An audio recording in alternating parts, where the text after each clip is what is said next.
Thank you. Thank you, Sophia. Thank you, Valeria. Thank you for the invitation to speak here. The issue that we're confronting today, and by the way, I apologize, I know no Greek, so I will be the only person using one of these today, I think. I think that it's important for us to recognize a few things, and some of what I say today I have said before in other places, other things are new. We need to recognize the need for opinion polls, why they're conducted, and why people need to have them. We need to pay attention to threats to polling, and yes, governments and political parties threaten public opinion polls a lot when they don't like results. It happens everywhere, it happens in the United States, and then talk about how we can make surveys better. I'm going to talk a little about a project that ESOMAR is involved in now, trying to understand what threats exist to opinion polling and election polls in particular in the world. So let's start with why polling matters. I think it's an important question, and I know from many years ago when I first started to work for CBS, a member of the government said to me, "Oh, you're doing things you shouldn't be doing. The news media should not care about opinion polls. It's not fair." And I said, "Well, have you learned anything from our polls that you did not learn from your own private polls?" And he goes, "Oh no, I haven't learned anything." And I said, "Well, all we're doing is making this information available to the public. They may choose to read it, they may choose not to read it, they may pay attention to it, they may not pay attention to it, but at least they have the freedom to look at it." Polls are important. They can and do transmit what public wants, what it desires to governments, so that governments and parties can better represent the public. There's no other public mechanism for this except for opinion polls. They can tell the government what it's doing well, they can tell the government what it's doing badly, and yes, sometimes the government has to listen to when it's performing badly in the eyes of the voter. And they also overcome incorrect assumptions that could misshape policy. In other words, people may believe that the public believes something about economic issues and discover in an opinion poll that that just isn't true. And there's no reason that government should be pursuing a policy that the public doesn't like, or assume the public favors something that it does not. And for better or worse, for all of us here, polls are the face of the research industry. How well polls do, how well they're conducted, how well people participate really matters for all of us. That's true as well for election polls. Why are they important for democracy? Well, they represent everybody. They represent the majority, they represent the minority, they learn whether or not the minority is intense or not intense. They also make sure that parties and voters and governments know which issues matter most to voters over time, and also are a check on elite claims about public opinion. They're used by voters strategically. That's particularly the case in multi-party elections, not so much in places like the United States where functionally we have only two real parties. But they are used in primaries when there are many candidates running, so people can assess the value of their vote. Will it make a difference? Will it not make a difference? And they also encourage stability during election periods by managing expectations. Letting people know where the public stands, where the voter stands, is not a bad thing. It's a good thing, because it brings you the expectation of what will happen down the road, what will happen after the election. And a lack of polling can really hurt. This is the case of Honduras, where several years ago, a very close election turned into a street battle. Why was that? Well, in part it was because election polling is outlawed in Honduras for 30 days before an election. So no one had an idea, no one could be told what was going on in terms of the public. No one could reach the expectation of what was likely to occur, a close election. In the US and the UK, we've had poll issues, sorry. Surprise election results in 2015, 2016, and maybe a little bit in 2020. It's hard to say whether it was the polls or the journalists or how the polls were reported, and I'll come back to that later. But I think that hyperactive reporting and attacks on polls from one political party may have been the issue. In the UK in 2015, the pollsters discovered that the way they sampled needed to be fixed. And why did it need to be fixed? Because it was not looking for the right proportion of older voters. And I don't mean people 65 and older, I mean people 75 and older. They had hardly any in their samples, and these were the source of the Tory Conservative Party win in 2015. That's fixable. That is fixable.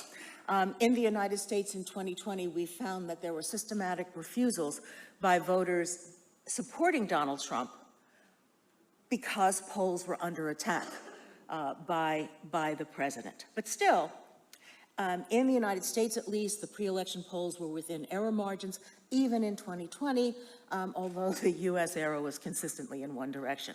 But you learn from issues, you learn from problems, you learn in the UK, you are missing an important segment of the population, you learn in the US, you may be dealing with systematic refusals that are done for political reasons. And then in 2022, we just had our midterm election, the election of the Senate and the House of Representatives and lots of governors. There were a surprise, or there seemed to be a surprise on election night and the few days afterwards. There were surprising poll results that raised false expectations of a close election and the potential of dominance by the Republican Party after the election was over. And that affected the media and it affected campaign. So why did that happen? That happened because many new polls were being conducted. They were conducted by groups affiliated or friendly to the Republican Party, and they produced results that suggested the Republican Party would be winning races that they did not win. The traditional polls, the traditional media polls suggested something different, but the sheer magnitude of the number of polls that were out there suggesting the opposite made a huge difference in expectations, even among people who should have known better. Made a difference in expectations for the journalists, made a difference in expectations for commentators, and probably for the public as well. They dominated coverage, and it might have been the source of the discussion of how there would be a big red wave sweeping into office many Republican senators and many Republican members of the House. The expectation was they could take control of dozens of seats in the House. They managed to flip about 6, and that they would take control of the Senate. And the Democrats actually gained a seat in the US Senate in our last election. So this was a problem that should have been dealt with before the election. It wasn't, but now we know. South Korea has government approval rules. There is a National Election Survey Deliberation Committee. Everyone has a duty to report, intention to conduct the poll, the questionnaire, and the findings before publication. Now, what I heard this morning sounds very much to me as if Greece has something very akin to France, which I will mention in a bit. It does not seem to be so strict, it just seems to be good reporting and something that associations would support. Well, when polls are seen as going wrong, after an election, bad things can happen. It could be government intervention, there could be a declining public trust in polls, there could be a lower response rate, which is already a problem in many surveys. In other words, problems with polls can lead to more problems. And so we have to be there at the beginning to keep that from happening. And fortunately, according to research that's been done in many places globally by US academics and by Kantar research, historically, polls in general are as accurate today as they ever have been. There is no accuracy issue with opinion polls, though there is sometimes a situation that brings one poll up to the surface, and it's the only thing people talk about. And we've had that experience. So, what are threats to polling that we have to deal with and we have to understand? Government actions, certainly, which can be very threatening. In Brazil, before the last election, the Bolsonaro supporters in government were threatening pollsters with prison and fines if their results didn't match the final results. As it turned out, the Bolsonarists who claimed that people were going to win easily and that their supporters were underrepresented in polls, learned that wasn't the case. They lost. And sometimes a fear of government action can create publication restrictions that are self-imposed by pollsters. I understand why that happens, but you really, I think, should consider what the implications of setting restrictions in order to avoid government intervention. And there are certainly growing difficulties in conducting election polls. You are using telephones. The United States, for all practical purposes, has moved to online data collection because of low response rates with election polls. And there's also poor reporting of polls. My apologies to those of you in the media here, but I will come back in a little bit to see how people pollsters evaluate them. Anyway, all of these things can affect poll accuracy, and therefore they can affect poll perceptions. ESOMAR and WAPOR, the World Association for Public Opinion Research, have conducted studies of the threats to polling since 1984. What you see here is the number of countries covered in each of those studies. The very first, in 1984, there were only 49. They were mostly in North America and Europe. And then little by little, the number grew. And by 2017 and 2022, by 2017, there was decent representation of countries in Africa. By 2022, there was much better representation of countries in Africa. So I think probably for the first time, we can say that this study that we've been introducing as a global study is actually a global study. These are the only countries that were not part, I hope you can see it, are the gray ones. They are in the middle of Africa, and a few others. And then, of course, there are countries that do not conduct opinion polls or election polls. Now, in many places, there are laws about election polling. Government puts limits on poll publications before elections. There are some restrictions here in Greece. There are government bodies that have some authority over polling.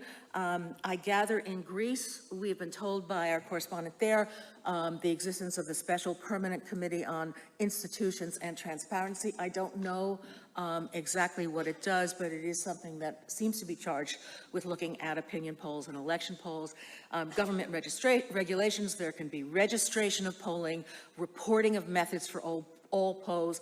Those are good things, but also even forbidding publication. I don't think that's a good thing at all. And sometimes, in some countries, there are laws that pollsters don't comply with. And I'm not going to name those countries. There are, in a third of countries, 1 in 3, there's a government body that's responsible for controlling the conduct of election polls. So government intervention is fairly common. It's 50% of countries in Africa and Latin America, half of countries have a government body regulating polls. To someone like me who comes from the United States, this sounds horrible. It may not be horrible, but it is something that puts limits on what one can do in dealing with elections. And in more than a dozen countries, there have been legal prosecutions of polling organizations or individuals, and in 14 countries, there have been prosecutions for reporting poll results. So while these are a minority of places, they're not zero. And these are not only in places you might suspect of being threatened by opinion polls, they are basically throughout the world. I said something about France and the Commission des Sondages. It's an interesting commission. It was established by law quite a while ago with 11 members, including 2 experts who are pollsters who cannot have been working in the field for the last 3 years.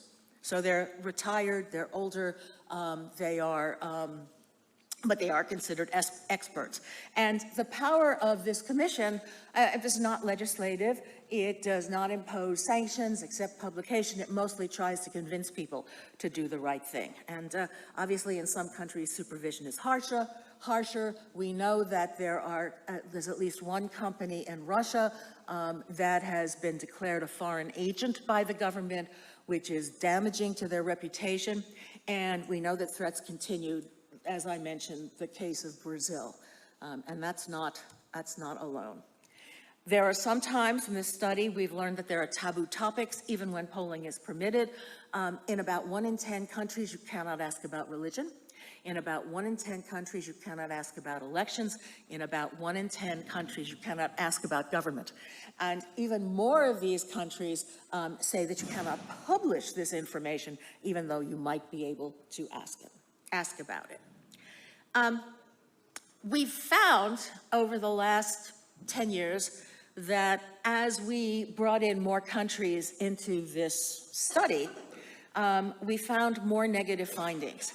In both 2017 and 2022, a majority of countries had blackouts, electoral embargoes, the inability to publish polls about the election in the days before an election. Many countries have also set restrictions on exit polls. The blackouts today, 53% of countries, that's over half, set rules on publishing polls before election. Only a third report no blackouts. The other countries that are in that 20-some percent, 13%, those other countries either have no information, we have no information about, or they do conduct no political or election polls. So that's 20 countries in the entire study. So where are the blackouts in 2022? I think it's worth noting that the second column is Latin America, the third column is Europe. There are more rules on publication pre-election in Latin America and Europe than in any other country, any other region. However, I will say the Latin America number has actually dropped. A while back, it was 100% 5 years ago. So, but that's still a vast majority. It's true in Europe, and it's very important to note that in Europe, the embargoes are of 1, 2, 3 days, less than a week. In Latin America, they tend to be more than a week, which really has an implication for what people know and what they can know about polls. And I also need to point out that while Africa looks like, at the very end over there, while it looks like it is well, embargo-free, it's not, because in 20%, 21%, 20% in Africa, there are no polls that are done, no election polls that are done. That's true in West Asia and Northern Africa as well. The longest embargoes are in Africa, Angola, Madagascar, Mozambique. I mean, imagine trying to do election coverage in a country that will not let you publish polls 90 days before an election. You have no idea what's going on in the last 3 months of the campaign without violating the law. 30 days in Honduras, Kyrgyzstan, and Morocco. And as I said, the largest share of blackouts that are at least a week long are in Latin America, which is a real problem. In most places, the blackout rules haven't changed in the last 5 years. And in 6 countries, including several major European democracies, pollsters voluntarily withhold poll results in the final pre-election days. They create their own blackouts. And I as an American, I don't understand this, but it could be an attempt to avoid government regulation, which may have been threatened. It could be a sincere belief among pollsters that what they do could be dangerous, or it could just be simply doubt about their own capabilities. You know, there is almost always a government interest in creating regulations about polls. There are studies conducted in Western Europe that found that studies of MPs, members of parliament, found that half of those MPs in Western countries that did not have publication restrictions favored imposing them. And so did many journalists. And why? Well, the members of parliament said they feared that polling had an impact on election results. Journalists criticized polling accuracy, despite studies like the ESOMAR John Pulliston Kantar study that shows global long-term improvement in polling accuracy, as does a study conducted by 2 American academics. And in most countries, researchers regard their polling as of high quality, but it may be that they do need to fear the government, and they do need to protect themselves by self-restricting what they report or what they do. Now, is polling getting harder? Everybody knows the answer to this, is yes. And actually, half of the countries reported it was getting harder to conduct polls in their country. Just 1 in 5 thought it was becoming less difficult. And I will tell you that most of those countries come from places where polling is new. So, you know, it's a new thing. It's not that hard. We can do it. It looks like it's getting easier. But in countries where polling is part of the political landscape, it's getting harder. And little change from 5 years ago. Now, why is polling harder now? Here are the top 4 reasons. They are, if I can read this, increased costs. They just cost more, however you do it. And though while polling in person to moving to telephone should be cheaper, over time that telephone surveying is going to become more and more expensive. Secondly, it is budget cuts. So prices go up, budget goes down. It just makes it much more difficult to keep doing opinion polling. And that purple line, or this percent who said very difficult. And if you go down to the light purple, that's really most countries saying budget cuts and increased costs are making it harder. And response rates. Response rates going down, and that's one more. And the coronavirus. And the coronavirus is a very interesting thing. Over the last few years, there are actually countries that tell us that it made it easier, that probably easier to manage, easier to do, people had more time, and therefore response rates were not as affected anymore. That's not everywhere, but it is some places. So, as I said, the problems are the same as in 2017, budget cuts, increased costs, lower response rates, and as I said, 1 in 4 say the coronavirus made their work harder. Fewer thought it made it easier, but some think people did. There are special issues in certain parts of the world. Interviewer safety, a serious problem in Latin America. More than 1/3 of those in Africa and Latin America say they don't have enough good quality statistics from the government. So there's no information there. But technology has made polling easier for most, and connections with international associations have also helped, especially in Africa. And that's where it is. Using mobile phones, using IT improvements, that makes polling easier. Moving to online polls also makes polling easier. So there's a little hopefulness in terms of the difficulty. But you know, polling still can be difficult even when the process is most developed. Sometimes procedures exclude important segments of the population, as in the UK in 2015. There are many other possible sources of poll error besides sampling theory and margin of error. badly worded questions, poor or biased interviewers, or just the wrong people interviewing. In the United States, we learned a lot about the impact of the race of interviewer on questions about race, and questions about white people's feelings about blacks and black people's feelings about whites. They are there, and you have to account for it. But it really does mean that what needs to be done to improve a survey is that it needs to be a good survey. The questions need to be clear. The questions can't be too complicated. The interviewers need to be well-trained. And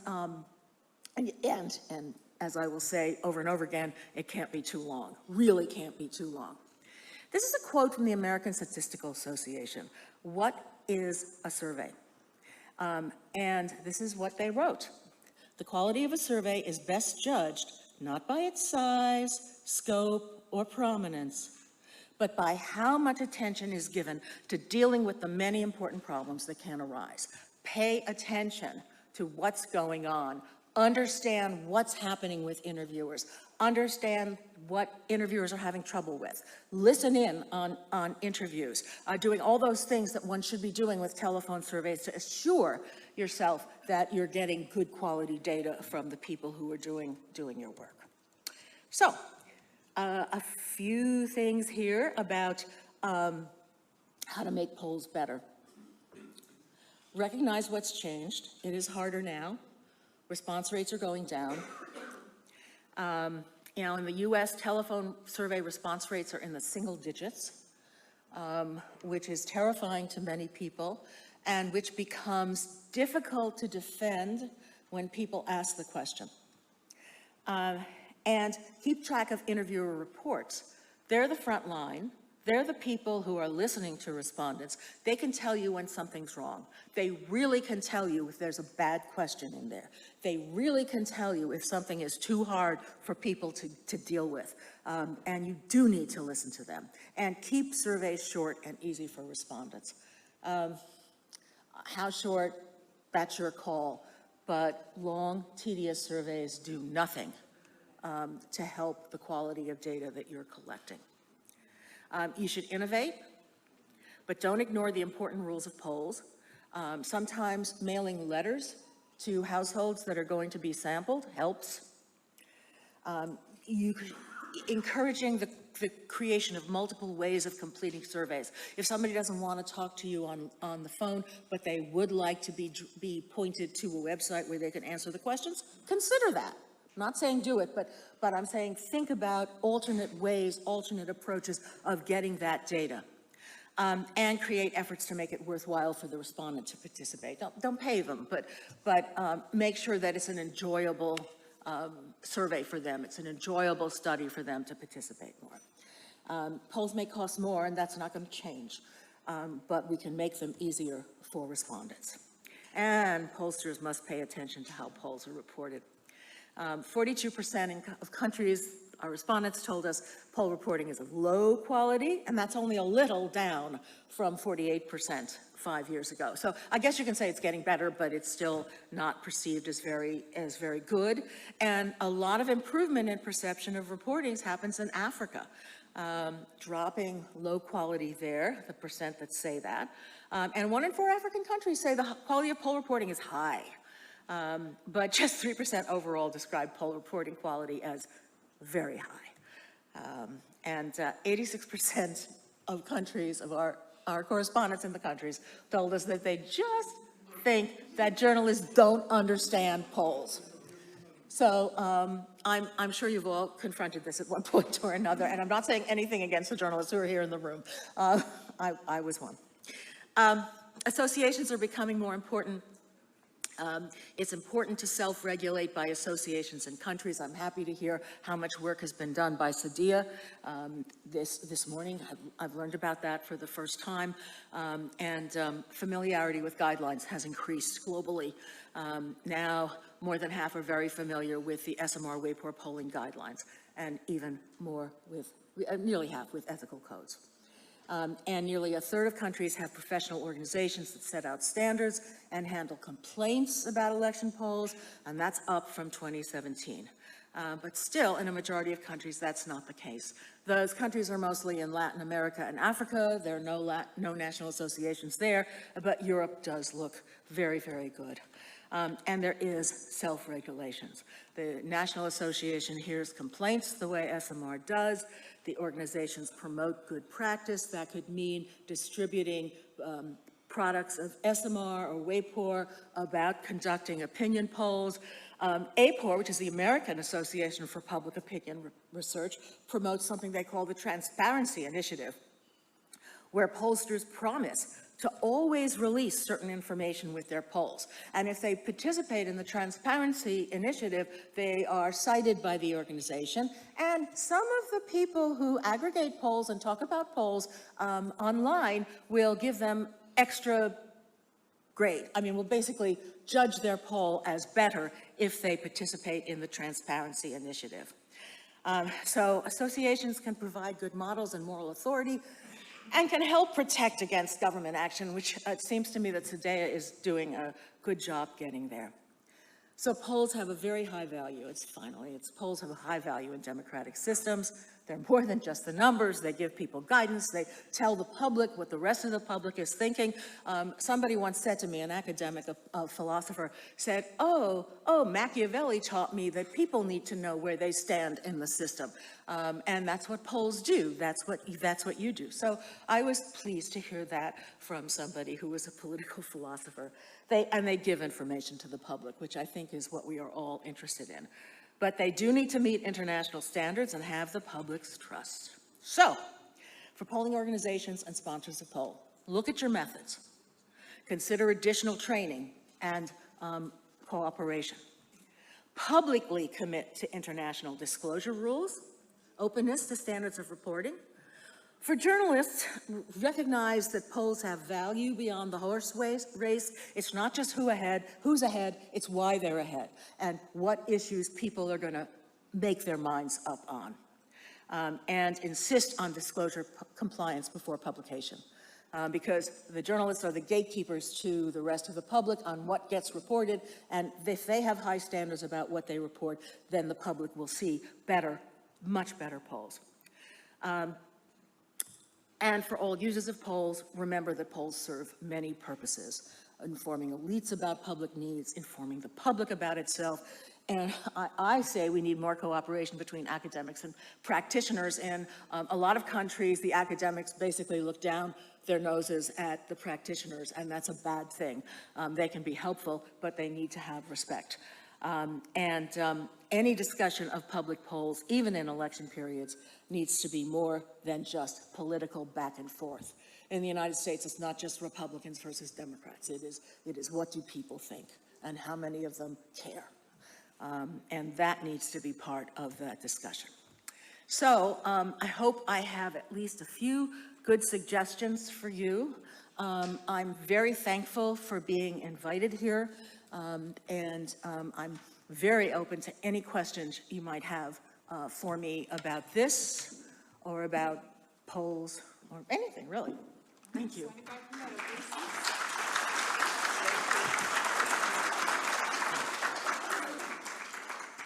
Αν υπάρχουν ερωτήσεις από το κοινό για την κυρία Φράνκοβιτς, ναι, ας ξεκινήσουμε από τους νεότερους.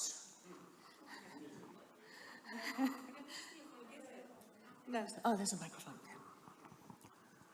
Γεια σας. Αναφερθήκατε στις τηλεφωνικές έρευνες και στην μειωμένη συμμετοχή από τις μεγαλύτερες ηλικίες. To listen in. You refer to telephone. Interviews at the lower response rates for telephone interviews. Oh, yeah, yeah. Από τις άλλες μεθοδολογίες, τι συμμετοχή περίπου παρατηρείτε και τι μπορεί να κάνει ή τι έχουν ήδη κάνει κάποιοι για να αυξήσουν τη συμμετοχή στις μεγαλύτερες ηλικίες στο τηλεφωνικό.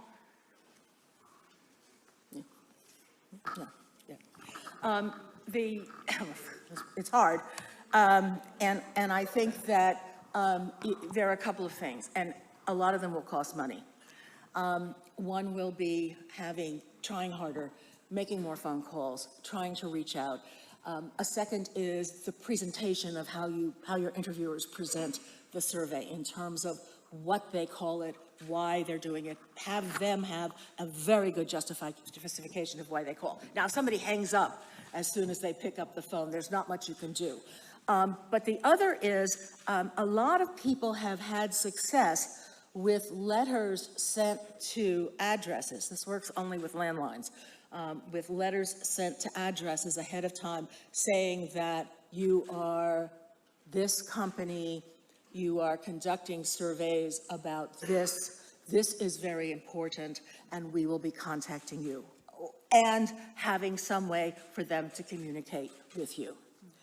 That seems to have some impact, and it may be helpful. But I think that the one thing about telephone surveys is that you can hang up, and you can hang up right away.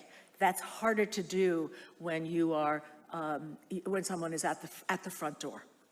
I liked the Your Opinion Counts video very much, because I thought it was, oh, they're playing A Stranger in Paradise, and it is like, take a survey, you'll meet your new boyfriend. I liked it very much. Does that help at all? I mean, there are things you cannot do, and there are things you won't be able to do, but there are small steps you can take. You know, publicize, people would disagree on this. Whether it's important to make your company known to the public, that the public relations is there, you become a brand, you become something that cares about. That probably means reaching out on social media, reaching out on Facebook, on Instagram, on TikTok, on things that will make your polls interesting. Early in the history of public opinion research, in the 1930s, George Gallup was interesting because he was one of the few people doing this. And the media was all over him. But we have to change perceptions. Yeah. Ο κύριος Χατζηπαντελής έχει μια ερώτηση και μετά η κυρία Καραϊφλιού. Ναι, να σας ευχαριστήσω για την ομιλία σας, πολύ ενδιαφέρουσα. Μπορούμε να πούμε πάρα πολλά πράγματα, αρκεί βέβαια να σας πω ότι τουλάχιστον στην Ευρώπη υπάρχει συνεργασία ακαδημαϊκών και εταιριών έρευνας. Ιδιαίτερα έχουμε και διεθνή δίκτυα που ασχολούνται με αυτά. Αλλά υπάρχουν δύο ζητήματα. Ένα είναι, επιδρούν οι έρευνες στην κοινή γνώμη. Αυτό είναι μία δοξασία αυτών οι οποίοι προκαλούν προβλήματα στις εταιρείες ερευνών και στις έρευνες. Άραγε αποφασίζεις να ψηφίσεις θετικά ή αρνητικά ανάλογα με το αποτέλεσμα. Όλες οι έρευνες που έχουμε κάνει ακαδημαϊκά βλέπουμε ότι η επίδραση αυτή στατιστικά είναι ασήμαντη. Αυτό λοιπόν έχει μεγάλη σημασία και ένα δεύτερο μεγάλο θέμα είναι ότι, όπως πολύ σωστά είπατε, οι έρευνες και τα αποτελέσματα έχουν μια μεγάλη αξία για να δούμε την εικόνα και να συνδέσουμε πράγματα και καταστάσεις που για τον καθένα είναι διαφορετική η χρήση τους. Αν είμαστε κόμματα και πολιτικοί, μέσα από αυτό μπορούμε να βελτιώσουμε την πολιτική μας και να την κάνουμε καλύτερη. Αν είμαστε ακαδημαϊκοί, μπορούμε να βγάλουμε συμπεράσματα και να γράψουμε βιβλία και να δημοσιεύσουμε κτλ. Αν είμαστε πολίτες, όπως είμαστε εμείς όλοι, μπορούμε να καταλάβουμε ότι αυτό που εμείς νομίζουμε δεν είναι το απολύτως σωστό και το σπουδαιότερο, να δούμε την γενική εικόνα. Και ξέρετε, εδώ στην Ελλάδα ιδιαίτερα, πάσχουμε από το γεγονός ότι προφανώς ο καθένας και καθεμιά από εμάς ξέρει τα πάντα και έχει απόλυτο δίκιο σε όλα τα θέματα. Σας ευχαριστώ πολύ και... So the professor mainly asks about the attacks on opinion poll companies due to the theory that the bandwagon effect theory that it has been proved that it doesn't change statistically significantly the vote. Right. Yes, you're right. And all the academic research says that. There's no bandwagon effect, is how it's put. But it is, we're discovering more and more in the United States as Americans are becoming so divided on party identification, which is something that probably started happening in the 1990s, but has become very severe now. We see that people are far more willing to reject any result that they simply do not agree with, any result. You know, even on very limited things, like you know, who's your favorite baseball team? Or, you know, football team, American football. But I don't think that there's a way of changing that opinion. I think or changing that reaction. I do think there can be a way of making people think a little differently about what they can learn from a survey, even if it means that on an issue that's important to you, you are in the minority. Because you're never going to change opinion through other methods than by knowing where you stand and where your position stands. So I think that's a pretty important, helpful thing. Thank you for your comments. They're very helpful. Hello. You just mentioned that the response rates. Oh yeah. I'll do it in English. You just mentioned that response rates in telephone polls in the US are single digits. What happens to the online polls, and what happens to the online polls in panels? And how do you manage with panel attrition? And something else, for the first time in Greece in the next election, people who live abroad and they are Greeks, they will vote. Do you have any suggestion on how can we poll them? Do you poll them in the US? Do you send them, I don't know, emails or... Do you have a list? Whatever. I don't know. Actually, I don't know. Probably somebody else might know if we have a list or anything. Okay. Well, if there is a list, then one can certainly sample from that. And probably you would want to send a letter, unless you had a telephone number, and you may not want to do that. But I'm assuming that the share of the vote that this vote would be is relatively small.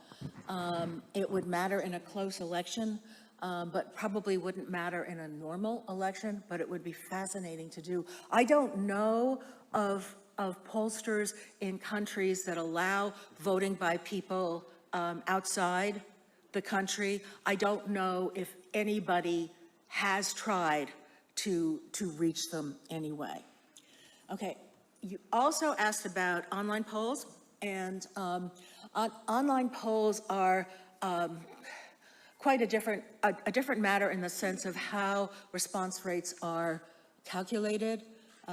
Basically, it seems to be when you, you have to know that they've received the email, you have to know that they've opened it, and then you can do it. They are not the most wonderful response rates, but they're a little better than on this. And of course, a lot of people are using panels, online panels. In some cases, they are panels that have been chosen based on a representative sampling of the public overall. And these are people who have agreed to participate in the panel. There, the problem can be, and there's been some recent research done about people who may want to be untruthful in their answers just because they want to get incentives, and therefore they want to say that they use every single product that you mentioned. There is that potential problem, and there is also the situation that they have the same issues as telephone surveys. The surveys cannot be too long. The surveys cannot have really stupid questions or very complicated questions. But you have nothing to look at except the individual responses. So you have online panels, sometimes selected by probability methods, sometimes not, but also trying to get a representative sample of the population. I think that their participation rates are going down, but they're nowhere near as low as the rates for telephone surveys. This is in the U.S. You know better about Greece than me. Κυρία Μέντα.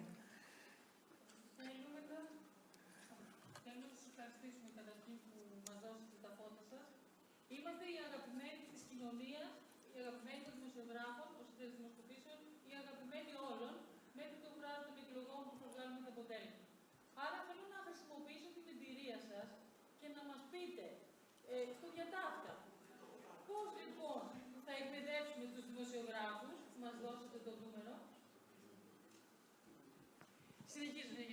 Πώς λοιπόν θα εκπαιδεύσουμε τους δημοσιογράφους, που είδαμε ένα τεράστιο νούμερο στην παρουσίασή σας, το 86%, και πώς θα χρησιμοποιήσουμε την εμπειρία σας, να μας πείτε, να εκπαιδεύσουμε και τους πολιτικούς ή τις κυβερνήσεις, ώστε να κατανοήσουν τι είναι αυτό τελικά, τι είναι η έρευνα, τι είναι αυτό που έχουν στα χέρια τους όλο το χρονικό διάστημα της προεκλογικής περίοδου και πόσο μάλλον το βράδυ των αποτελεσμάτων των εκλογών. Θα ήθελα την εμπειρία σας αυτό, γιατί είναι και το θέμα του συνεδρίου μας και αν μη τι άλλο, τα δύο θέματα για τα οποία κάθε φορά όλοι μας βάζουμε το λιθαράκι μας, την γνώμη μας, τη δουλειά μας, τις ώρες εργασίας, όσοι είμαστε εδώ μέσα, από όποιο τομέα, από όποια εταιρεία, για να δώσουμε τον καλύτερό μας σε αυτό. Γεννιόμαστε κάθε πρωί στο exit poll, πεθαίνουμε κάθε βράδυ στο exit poll. Οπότε θέλουμε τη δική σας εμπειρία. Σας ευχαριστώ πάρα πολύ. I understand. I think that every party must have, I cannot believe they don't, must have somebody whose job it is to conduct opinion polls and give that information to the leaders and to the people in power. And if they're choosing to not listen to that person, that's their fault. But because I certainly know that in the United States, the parties are very active in conducting polling and getting that information and wanting to know that. As for journalists, there have been a lot of attempts to train journalists. There are programs at universities, but that means time that you have to spend away from the job. There are online programs. One has been done in the United States by the American Association for Public Opinion Research, which actually most of it is useful in other places. Not all of it, but most of it is useful in all places. It's free. It is available on the pointer.org website. I mean, it is definitely there. ESOMAR and WAPOR attempted to take that and internationalize it so that it would be more useful for you, for journalists here. And we weren't very successful, and so we keep coming back to that. What I think is missing is some free, limited, online course to deal with issues that affect people in parliamentary systems. Obviously, if we're writing about the United States, it's got its own type of government. But I do think that's necessary. We sort of thought we had it, but we need to do it. We need to keep doing it and do it better. It got lost somewhere in the Pointer organization, I'm embarrassed to say. And then we need to advertise it. We need to advertise it so people know they can go there and know that it will take a few hours. They can do it at their own pace, whenever they feel like it. They can go to sections that matter more to them. But, they have to be willing to do that. And I think there are journalists who aren't. There are others who are. And so. Thank you. Άλλη ερώτηση, υπάρχει κάποια άλλη ερώτηση? Θα περάσουμε στο... ναι, παρακαλώ. Last question. Okay.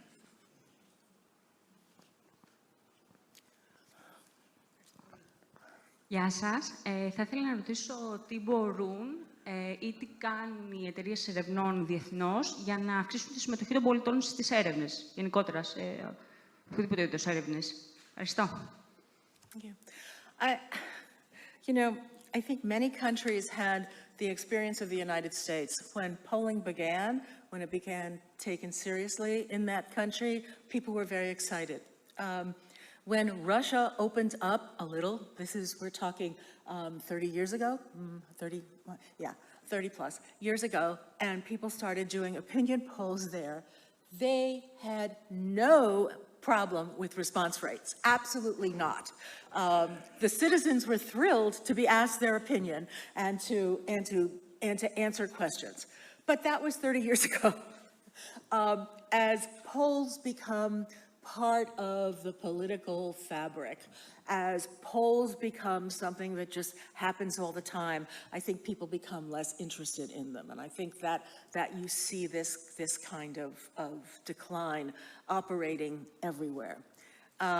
You know, confronting it means publicity. Confronting it means, you know, trying to, like you did, like, yeah, I mean, in confronting it, you go back to your opinion counts. So maybe not with Stranger in Paradise being played. And, but I think that you just have to work against it. You have to try and keep it.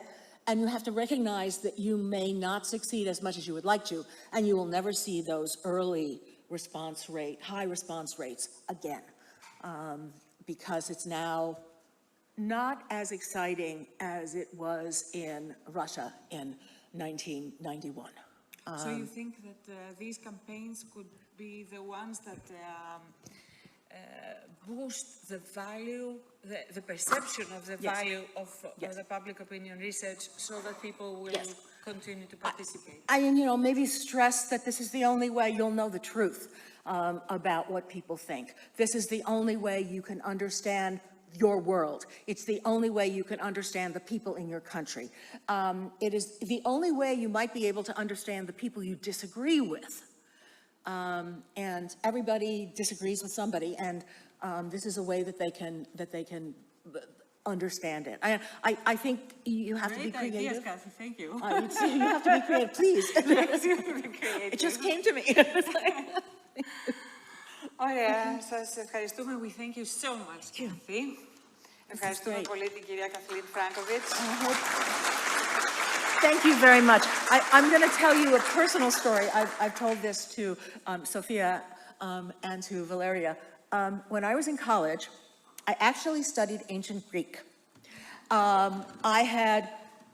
In order to fulfill my language requirement, it was easiest for me to take 2 classes in Latin and take 2 to 3 classes in ancient Greek. However, it was ancient Greek, and it was a long time ago. I gave up Greek when we read a play. And we got to the choruses, which just struck me as random words put on a page that we could make up a translation for. And by that point, I was also interested in other things, and so I left it. But I feel very sad about not being able to converse in Greek. Don't worry about that. We are very happy to have you here. Thank you. Thank you, Kathleen. Thank you.